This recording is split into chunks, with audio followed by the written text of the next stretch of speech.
Good morning. Welcome to Finding a Partner, Seniors Over 60 with Carolyn. That would be me.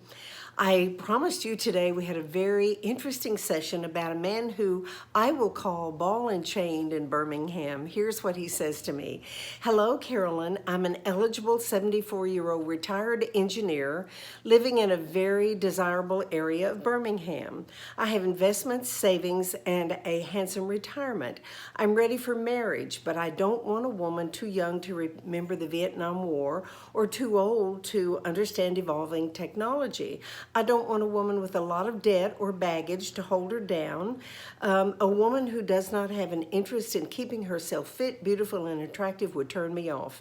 I divorced 20 years ago, and I realized that I don't have a lot of time left to find a partner at my age. Should I keep looking or just continue to keep myself locked up on this ball and chain in my den for the rest of my life? Well, Mr. Ball and Chained, I guess my first question is, who attached you to that ball and chain in the first place? My second question is, who are you? And what do you bring to the table? I hear that you bring several things to the table. You've been a productive citizen all of your life. You're a retired engineer. You have a handsome saving. You've been responsible with money and finances. You also have been divorced for 20 years, so you're eligible. You have a few other things going for you too. Grooms over the age of 65 these days and this year are up by 25%, so your chances of finding a partner and getting married are up now from how they were prior to 2012. Also, brides over 65 are over 21%, so people are marrying these days. Here's another thing you have going for you. Life expectancy for a man in 1900 was somewhere between 47 and 49.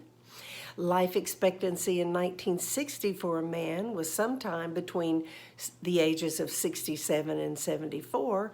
And the life expectancy that I have records of for as recently as 2000 were between 75 and 80. And that was 2000. This is 2018. So you may have several years ahead of you. These are all good things. Now for the bad part. You sound to me like a grumpy, demanding old man. Here you are, chained yourself up, ball and chain in the den. Well, should I just keep on doing that? Well, are we full of self-pity here? It sounds like you are. That's a place to start. Stop feeling sorry for yourself. You have the key to the ball and chain. What are you going to do about it?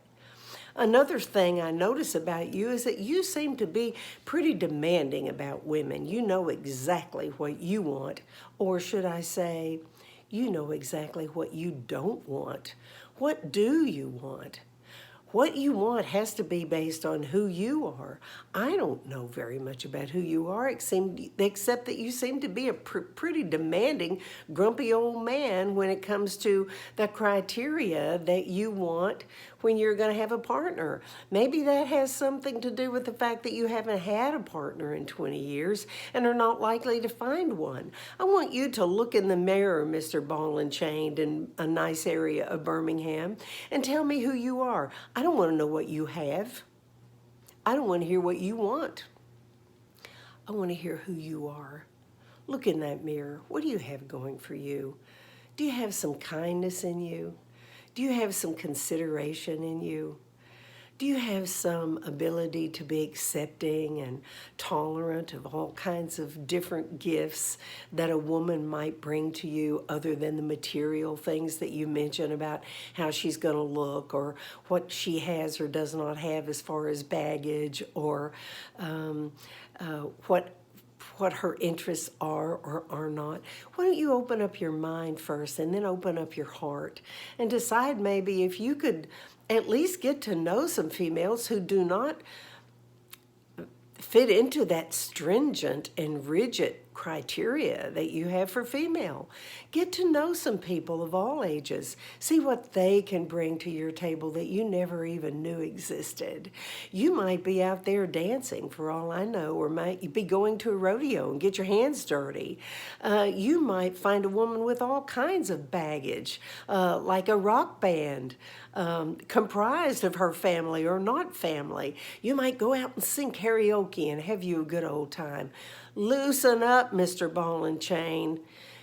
Otherwise, you might be one of those persons that looks the rest of your days to waking up all by yourself in that den, strapped, chained to that ball. Listen to what I'm saying. Text me back. Tell me what you're learning. And those of you watching this video, what have you learned from this? Have I given Mr. Grouchy Old Man bad advice? If I have, let me know. If I've given him good advice, let me know too. For now, that's all we have for today. I'll see you tomorrow. Goodbye.